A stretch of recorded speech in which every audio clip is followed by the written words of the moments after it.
toxic mountains and sprawling farmlands of imperial China, unrest was brewing. A powerful secret society, known as the White Lotus, emerged from the shadows, their mission to challenge an empire that had grown corrupt, oppressive, and blind to the suffering of its people.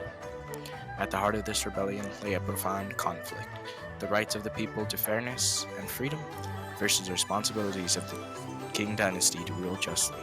For nearly a decade, this struggle would engulf China's heartland, leaving a lasting mark on its history. This is the story of the White Lotus Rebellion, a tale of faith and resistance, oppression and resilience, a story of how ordinary people rose against the might of an empire, demanding change in a world resistant to it.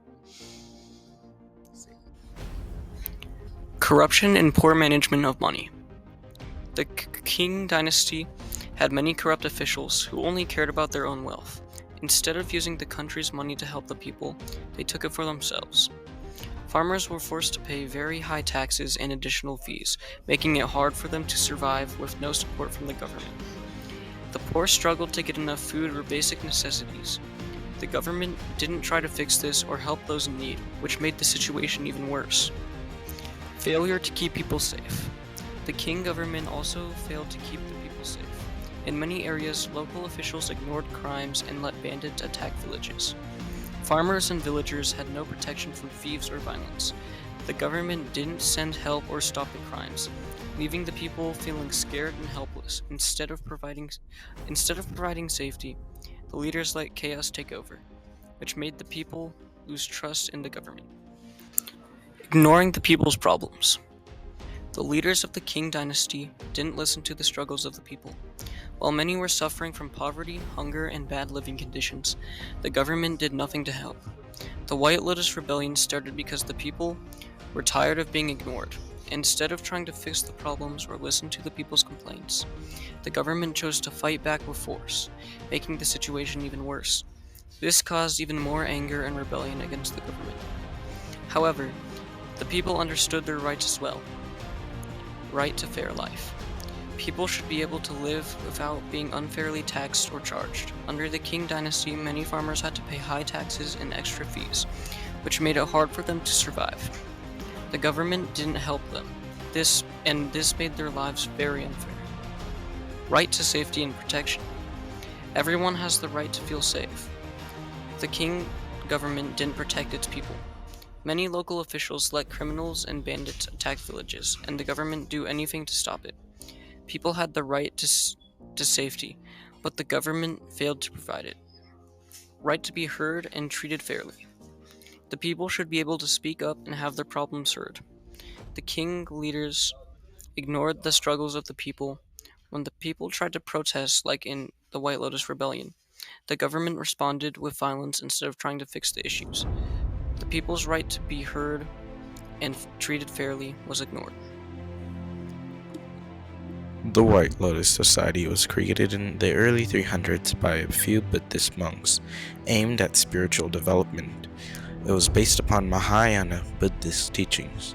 Over the centuries, the group grew and incorporated local traditions. As it developed, the society attracted members from different classes, but mostly from the peasants and the dispossessed. Its message of salvation and hope proved all the more powerful to these classes. By the time it reached the Qing dynasty, the White Lotus had centuries of experience and knowledge to draw upon in its role as both a spiritual movement and one of organized resistance. The early phase of the White Lotus Rebellion saw the rebels gaining ascendancy, favored by the mountainous terrain and their element of surprise against the Qing forces. Therefore, the White Lotus rebels could launch attacks against less well-defended towns and cut off essential lines of supply and communication that could be used by the Qing army. The Qing dynasty had underestimated the extent of the rebellion by thinking of it as just another minor regional disturbance. This directly translated into several embarrassing defeats, since these imperial troops were not ready for such form of guerrilla warfare that the rebels had adopted. After all, thick forests and rugged mountains provided all the cover that the insurgents needed to mount an attack and melt away in comparative safety. The early setbacks that the King suffered in Sichuan brought into the open some serious flaws in military strategy and logistical planning, setting the scene for what was to be one of the most protracted and costly campaigns. The Battle of Hubei was important during the White Lotus Rebellion. This province was the heart of the rebel group. Taking advantage of their profound knowledge and of the landscape of the region, the White Lotus insurgents sent several raids against the Qing outposts and the supply lines, cutting them off and causing destabilization in the province, showing terror. The Qing forces decided to launch a strong concentration of force in order to repress the rebellion in Hubei. To this place, they sent several thousands of their imperial troops and local militias. However, the ways of the guerrillas, based on ambushes, surprise attacks, and quick retreats, made definite victories quite impossible for the Qing forces. The White Lotus Rebellion underlined the unbalance between citizens' rights and the responsibilities of a ruling government.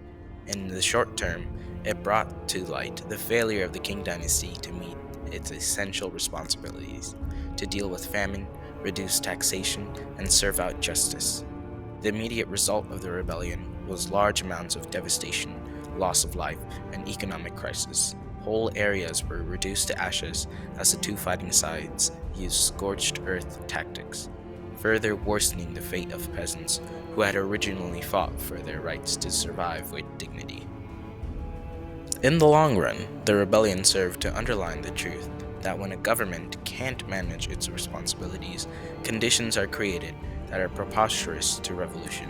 This rebellion weakened the Qing dynasty, drained its treasury, and exposed its inability to maintain control over its empire. This loss of authority encouraged further uprisings like the Taiping and Boxer rebellions by other groups fighting for their rights. In 1794, people of the White Lotus Society in central China rose up against the Qing government because of injustice, the taxes, and famine caused by the corruption of the government officials. Although the government stopped the rebellion, it contributed to the downfall of a government that was supposed to provide basic human rights and food needed for life to its citizens.